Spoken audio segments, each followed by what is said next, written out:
5월 마지막 주일을 맞이했습니다. 5월달은 가정의 달이라서 가정에 대한 말씀을 한 번 더 나누고 싶어서 부모에게 효도하라 하는 제목으로 말씀을 드리고자 합니다. 하나님께서 우리 인간들에게 하나님은 어떤 분이신가를 조명해 주시기 위해서 부모라는 존재를 만드셨어요. 그래서 아버지, 어머니 밑에서 태어나 그 사랑을 경험하고 그 향기로움과 따뜻한 어머니의 사랑도 경험해보고 때론 차갑기도 하고 때론 두렵기도 하지만 묵묵히 소리 없이 나를 사랑하는 그 무거운 아버지의 사랑도 경험하게 하십니다. 근데 사실 우리가 태어나 청년이 되고 어른이 되고 또다시 자식을 낳을 때까지 어머니의 존재, 아버지의 존재가 얼마나 무거운 존재인지 잘 모르고 살아갑니다. 막상 자기가 결혼을 하고 경쟁 속에 내몰린 세상 속에 살면서 힘겹게 돈도 벌어보고 경쟁 사회 속에 뛰어들기도 하고 아파하기도 해보면서 그 가정을 지키기 위해서 내 사랑하는 아내와 사랑하는 아들, 딸을 지켜내기 위하여 얼마나 많은 아픔을 참아야 하고 그리고 슬픔을 참아야 하는지 나중에서 알게 되죠. 옛말에 아름다웠던 여인이 결혼을 하게 되면 기멍을이 3년, 봉을이 3년이라고 하잖아요. 이게 뭐냐면 그냥 벨소리 다 들어도 그냥 묵묵히 참고 살아라는 거예요. 막 억울하고 막 답답하고 마치 여러분 결혼을 하게 되면 망아지가 코 끼어진 것 같아요. 내 맘대로 다니고 내 맘대로 자고 내 맘대로 쉬었던 아낙네가 결혼 딱 가면 시어머니 눈치 보고 시아버지 눈치 보고 예전에는 할머니 할아버지까지 있다. 아침에 밥상을 3번씩 들고 다녀.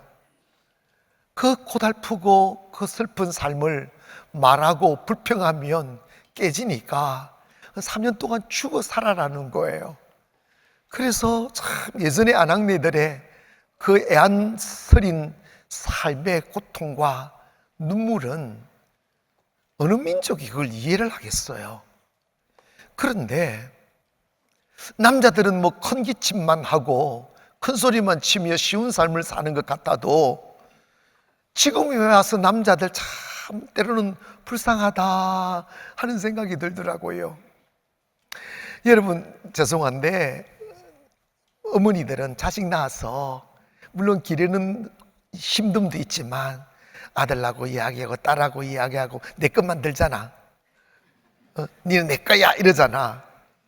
그러면서 어떤 정신 나간 아낙네들은 자기 남편이기도 하고 아버지이기도 한 그 남자를 욕한다. 내가 아버지가 속썩였어 뭐 이래서 그러면 이 남자들은 외로워지는 거지. 근데 애기일 때는 그냥 아들도 철썩 안겨다 주고 딸도 안겨다 주던데 사춘기가 지나고 나이를 먹으며 철이 좀 들면 이 아들과 아버지 사이는요 이게 공존의 관계가 아니고 경쟁 관계로 이게 다 설정이 되더라고요. 그러니까 쌩쌩 눈치 보고 대화도 안 하고. 여러분 아버지에 있어서 아들은 전부입니다. 때로는 차가운 척하고 큰 기침하고 폼 잡고 임마 내가 아버지야 이래서도 속으로는 진짜 아들을 사랑하는 게 어머니가 아니에요. 아버지예요. 그러니까 좀 이렇게 좀 그렇긴 하지만 여러분, 다 부모는 자식을 크게 사랑할 수밖에 없는 존재로구나 하는 생각을 해요. 그런데 여러분, 요즘에 아버지들의 외로움과 쓸쓸함은 참 가슴 저리도록 아파오는 현실들을 많이 보게 된답니다.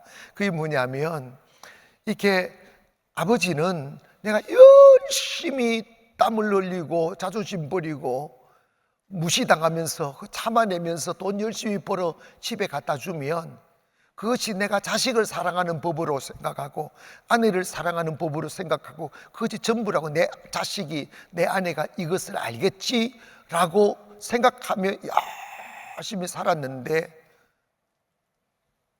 이 아버지와 가까이 한 적도 없고 떨어져 살고, 특별히 요즘 기러기 아빠들은 좀 더 그런 것 같아. 아이들이요 15살 넘고 20살 되면 아버지를 멀리한 거예요. 아버지가 나한테 해준 게 뭐 있는데, 맨날 욕만 하고 큰 소리만 치고 고함만 질렀지 나한테 해준 게 뭐 있는데, 딱 이렇게 나오는 거야.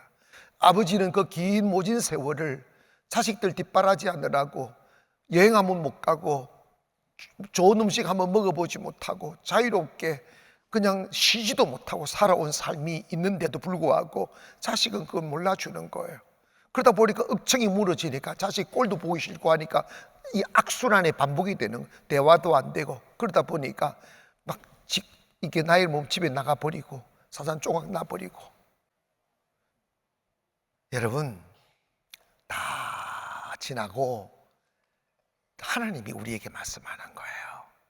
너 부모를 공경해라. 부모 그냥 되는 게 아니다. 가정을 지켜내기 위하여, 자식 행복 지켜내기 위하여 서름도 참고 아픔도 참고 삐걱거리도 참고 자식 위에 견디다 보니까 아름다운 가정이 이루어지는 거다. 나폴레옹이 폴란드를 침략에 들어간 때였습니다.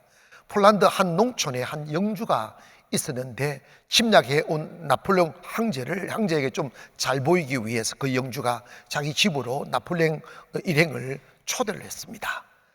땅을 정복하고 그 영주를 만나서 대접받기 위해서 그 집을 갔더니, 이 영주가 이제 다 음식을 거하게 차리고 자리를 다 배석을 시키는데, 첫 번째, 두 번째, 세 번째, 네 번째 쫙 자리를 배설을 했는데,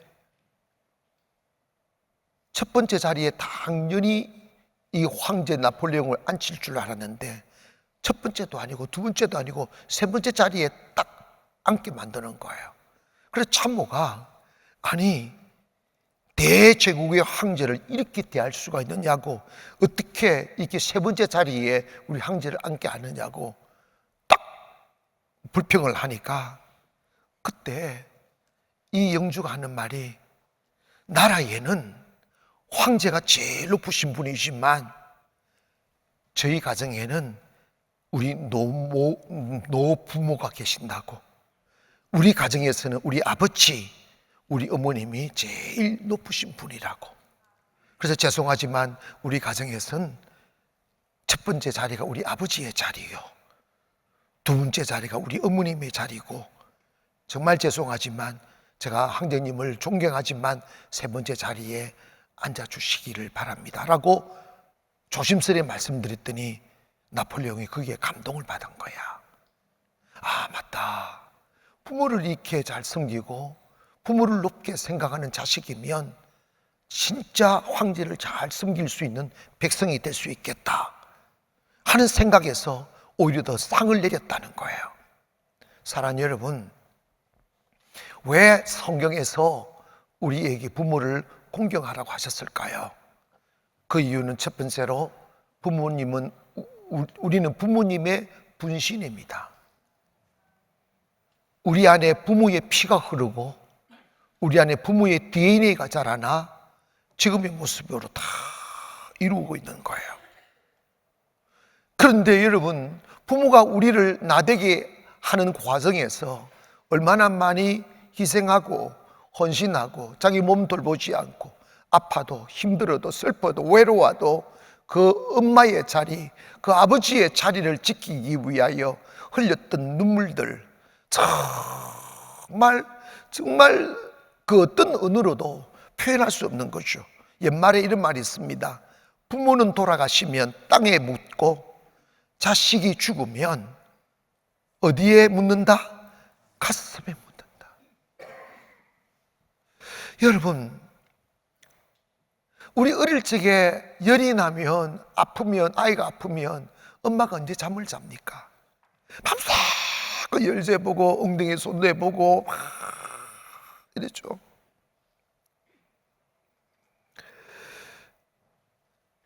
잠언 23장 25절에 보니까 내 부모를 즐겁게 하며 너를 낳은 어미를 기쁘게 하라고 그랬어요. 예전에 우리 어머님들이 살아온 모습을 제가 이웃집에서도 보고 여기저기서도 보았어요.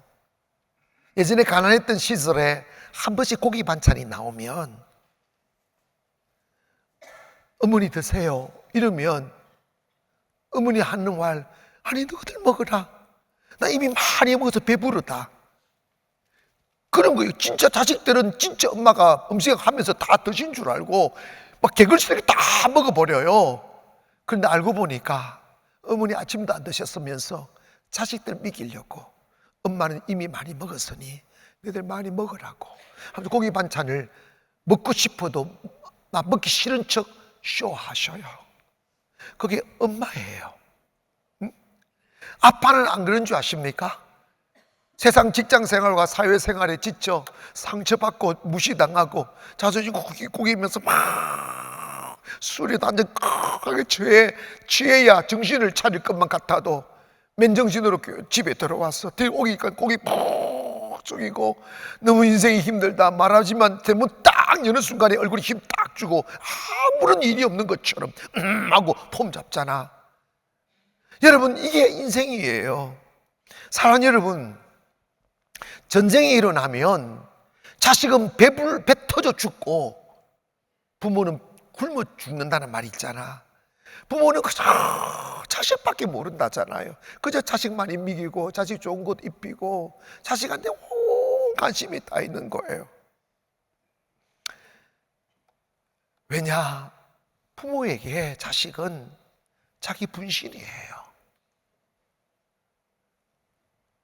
만약에 자식이 위험에 빠져 죽게 되었다면, 아버지가 대신 죽어야 한다면, 죽으면 자식이 살아날 수 있다고 한다면 아마도 자식을 위해서 죽어줄 아버지 줄을 설 거예요. 내 손들어 하면 다들 실 것 같아. 그런데 엄마는 모르겠어요. 아니요, 엄마는 더 그렇죠. 엄마는 더 그렇죠. 그래서 하나님께서 자식은 그냥 입 닫지 말고 부모의 은혜에 보답하라고 하시는 거예요. 성경에서 하나님의 사랑과 응답을 설명할 때 부모를 이렇게 표현합니다. 마태복음 7장 9절에 보니까 너희 중에 누가 아들이 떡을 달라 하는데 돌을 주며 생선을 달라 하는데 뱀을 줄 사람이 있겠는가? 너희가 약한 자라도 좋은 것으로 자식에게 줄 줄 알거든 하물며 하늘에 계신 너희 아버지께서 구하는 자에게 좋은 것을 주시지 않겠느냐, 이런 말합니다. 사람마다 성품이 다르니까 표현하는 방식은 다 달라도 이 세상 그 어떤 부모 안 좋은 거 자식한테 주는 사람 없다는 거예요. 부모는 무조건 자식한테 좋은 거 주고 싶어 한다는 거예요. 우리가 살아가면서 가슴 가장 따뜻하게 느껴지는 단어 하나가 있어요. 그게 뭐냐면 엄마라는 거예요. 아멘. 엄마. 이 단어가 모든 인간의 가슴을 오다하게 만드는, 내가 어떤 허물이 있어도 어떤 잘못을 저질러도 아무리 못났어도 나의 허물을 보지 아니하는 단 한 사람, 내가 약할수록, 내가 모자랄수록 더 깊이 사랑하시는 한 사람 있어요. 그 그 사람이 바로 엄마예요. 아멘. 그래서 여러분 군대 훈련장에 딱 가가지고 이 노래만 들리면 그 거친 남자들 세계 속에도 눈물이 파도쳐요. 엄마가 보고플 때 엄마 사진까지 너무 이러고 있어. 그런데 거꾸로 아빠가 보고플 때 하면 다 탈려간다잖아. 그런데 여러분 이 엄마 사랑이 진짜 중요해요. 하지만 아빠는 날 사랑하지 않을까? 애써 우리를 강하게 만들려고 우리를 때로 혼내키기도 하고 큰소리 치기도 하고 매도 들기도 했죠. 근데 그것이 잘 됐든 못 됐든 간에 아빠가 자식을 사랑하는 사랑법이라는 거예요. 자식 사랑하지 않는 아버지가 어디 있겠어요? 아버지는 아버지 방식으로 자식 사랑하고 엄마는 엄마의 방식으로 자식을 사랑하는 거죠. 그런데 요즘 사회가 부모에 관하여 이 효도할 줄 몰라. 부모의 사랑, 부모는 당연히 해주는 것처럼 여기는 거예요. 근데 성경은 부모를 공경하라는 거예요. 부모님의 은혜를 갚아라는 거예요. 거기에 아멘 합시다. 제가 훈련받았던 교회 그 담임 목사님이 제가 개척 나왔을 때 제게 찾아와 주신 말씀이 기억이 납니다. 그때 하셔서 이런 말씀이었어요. 김 목사, 네 목사님, 나는 목회를 잘못한 것 같아. 아니요, 훌륭하게 잘하셨죠. 아니, 나는 목회하면서 어떻게 하면 성도들한테 부담 안 주려고 고기 먹기 싫다고 그랬고, 그래서 막 가면 라면 끓여줬고, 교회에 무슨 문제가 있으면 자기가 어떻게든 간에 혼자서 다 해결했다는 거예요. 그래서 성도들은 자유롭게 그냥 예배만 드리고 그냥 아무 부담 없이 신앙생활 하도록 만들어 주려고 애를 쓰면서 목회를 왔다는 거예요. 그래서 30년 40년을 목회하여 딱 보니까 자기가 하나님께 헌신하고 희생하여 교회를 일구었는데, 자기는 복을 받았는데 성도들을 보니까 복 받은 성도가 거의 없더라더란다. 그러면서 저한테 이런 말씀을 하는 거예요. 목사님, 성도들 섬기는 걸 가르치세요. 도우는 걸 가르치세요. 부모님 섬기게 하고 목사님들 섬기게 하세요. 성경은 섬겨야 복을 받는다고 했으니 성경대로 목회하는 게 잘한 거라고. 그게 아멘. 여러분, 우리가 딱 제가 결혼을 해서 자식을 길러보니까 자식에게 쏟는 사랑과 그 관심을 부모님에게 10분의 1만 쏟아도 이게 효자손이 듣겠다는 생각이 확 들더라고요. 그리고 여러분, 보이는 부모를 공경하지 못하는데 보이지 아니하시는 하나님을 어떻게 공경하겠느냐는 거예요. 사랑하는 여러분, 살다 보면 상처도 있고 오해도 있고 아픔도 있지만 여러분의 부모가 어떠하시든 부모님이라는 그 하나의 이유만으로도 충분히 존경받을 수가 있고 충분히 섬김받아야 될 대상임을 믿기를 원합니다. 그래서 잠언 23장 25절에 볼까? 내 부모를 즐겁게 하며 너를 낳은 어미를 기쁘게 하라.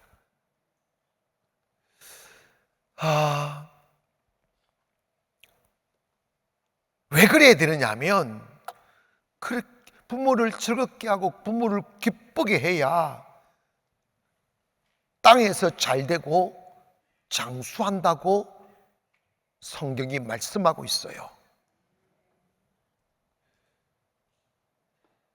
근데 저는 요즘 아이들이 한 명 내지 두 명 막 이렇게 태어나다 보니까 부모님들과 할아버지 할머니들이 그 아이한테 집중하여 사랑 줘요. 근데 조금 두려운 것은 우리 그렇게 하지만 두려운 것은 이 아이들이 어디 가서 섬김을 배우고 헌신을 배우고 희생을 배울까, 이 생각이 들 때가 많아요. 여러분, 이족 9대 임금 및 성종 시절의 하루는 민심을 살피기 위해서 평복을 입고 민가 속으로 들어갔습니다. 한 가정이 상을 당했습니다. 근데 상을 당했는데 문틈으롭게 보니까 한 노인이 앉아있고, 그리고 한 아들로 보이는 상주는 노래를 하고 성녀 같은 여인이 춤을 추고 있는 거예요. 아니, 초상이 났는데 노래를 하고 춤을 추는가 싶어서 자기가 변장했으니 신분을 드러내지 않고 말을 걸었어요. 아니, 상을 당했는데 왜 노래를 하고 왜 저 성녀 같은 분은 춤을 추고 있느냐고 물었어요. 그랬더니 하는 말, 우리 아버님이 돌아가셔서 지금 초상을 치르는 과정에 우리 모친이 생일을 맞이했다고. 그래서 선비 집안이라 너무 가난해서 밥상을 차릴 돈이 없어서 내 아내인 아내가 긴 머리를 깎아서 팔아가지고 그 머리 판 돈으로 어머님의 생일상을 차려두고 어머님을 기쁘게 하기 위하여 아들은 노래하고 머리 깎인 며느리는 어머님을 기쁘기 위하여 덩실덩실 춤을 춘다는. 그런데 그 어미는 자기를 기쁘게 하기 위해서 아들은 노래하고 며느리가 머리 팍팍 깎여서 춤을 추는 그 춤이 가슴은 너무 감사한데 너무 슬픈 거예요. 그래서 펑펑 울고 있는 모습을 이 성종이 본 거예요. 이 사실을 알고 난 뒤에 이 성종이 돌아가서 저 가난한 선비를 어떻게 하면 내가 도와줄 수 있을까 생각하여 상이 끝나자마자 과거 시험 본다고 방을 붙인 거예요. 그런데 그 가난한 선비가 와서 과거 시험을 보는데 이 성종이 문제를 딱 하나만 낸 거예요. 이 아들이 춤췄던 아들만이 답을 풀 수 있게 상주는 노래하고 성녀는 춤을 추며 노인은 탄식한다. 이 말을 풀이하라고 했어요. 이게 무슨 말인 줄 아무도 모르지. 그래가지고 이 아들이 자기 집안 이야기를 쫙 해가지고 과거 합격해서 벼슬 했다잖아. 이게 뭘 의미합니까? 부모님을 기쁘게 해주라는 거예요. 아버지를 기쁘게 해주라는 거예요. 크게 아멘 합시다.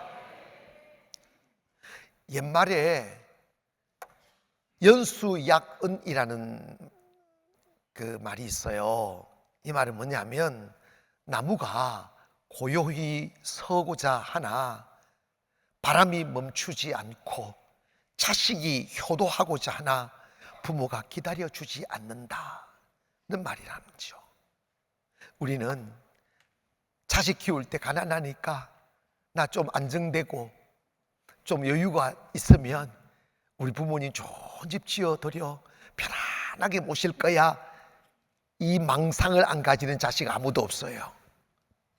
그런데 부모가 그때까지 기다려주지 않아요. 사랑하는 여러분, 부모님 살아계실 때 기쁘게 해드립시다. 아멘. 여러분 있잖아, 교회 와서도 마찬가지예요. 하나님 배 잘 섬기는 자가 복을 받아요. 신명기 5장 16절에 보니까 너는 내 하나님 여호와께서 명령한 대로 내 부모를 공경하라. 그리하면 내 하나님 여호와가 내게 준 땅에서 내 생명이 길고 복을 누리리라 그랬어요. 그러니까 이건 완전한 축복이에요. 여러분, 찢어지게 가난하면서 오래 살면 그 구실구실하게 돼. 근데 큰 복을 받고 건강하게 장수하면 그게 축복인 거지. 크게 아멘 합시다. 근데 그 길은 수고하고 땀을 흘려서 되는 게 아니라 부모님을 잘 섬기고 부모님을 기쁘게 하고, 여러분 성도들에게는 부모님이 하나님도이기도 하고 내 부모님이기도 하고 때로는 목사도 부모님이라고 하긴 하더라. 근데 나는 아직 50대인데 뭘 부모야 그냥. 근데 여러분 봐봐요, 성경 모든 말씀은 사랑입니다. 여러분 있잖아, 정릉에, 서울 정릉이라는 곳이 있어요. 한 어머니 아버지가 아들 딸 다 장가 보내고 시집 보냈으니 이제 우리 재산 많으면 뭐 하겠어. 이 재산 골고루 자식들한테 나눠주고 우리 큰아들 집에가 한 달 가고 둘째 아들 한 달 가고 셋째 딸 한 달 가고 이래가면서 우리 캠핑 다니면서 살자고 손주 보면서 행복하게 살자고 다 그 마음 먹고 재산을 다 정리해서 아들 딸 재산을 다 나누어줬어요. 그래서 아들 딸들 집도 좋은 거 짓고 사고 이렇게 살았어요. 하루는 장남 집에 갔어요. 부푼 가슴으로 우리 아들 집에 가면 다 행복할 거라고 딱 했는데 이틀 딱 지나니까 며느리가 손주를 부르더니 얘야 할아버지 할머니 언제 가시냐고 물어봐라고. 그 소리를 엿들은 거야. 그 소리를 엿들은, 차라리 기가 먹어버렸으면 좋았을 뻔. 너무 충격이 되는 거예요. 그리고 둘째 놈은 안 그러겠지 했더니 둘째 아들 갔더니 며칠 지나니까 아버지 왜 형 집에서 왜 그렇게 일찍 왔냐고 또 이게 묻는 거야.